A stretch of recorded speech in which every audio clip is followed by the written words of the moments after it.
My name is Dr. Mahamed Hashi. I'm currently a youth worker at Young Lambeth Cooperative, so I manage the advocacy team, and I'm also a local councillor in Lambeth. So I've been a youth worker since 2000, started youth work in Lambeth, and I've been a youth worker ever since. I've lived in Lambeth, grew in Lambeth, went to school in Lambeth. I've achieved a lot, so I've gone uni 3 times, got honorary doctorate in 2016, so a lot of positive experiences, but I've also been the victim of a stabbing in 1999 and a shooting in 2008.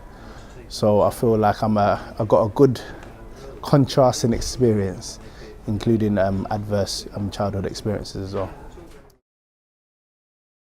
I think understanding ACEs in 2018 is vital to understanding our young people. A lot of the time we don't take into account their experiences, but it's also important that once you understand how impactful ACEs is on the development of a young person, it's also very important to understand that that doesn't define them. And for me, it's about understanding their experiences and understanding the resilience that they've had to build and how to get the best out of that resilience.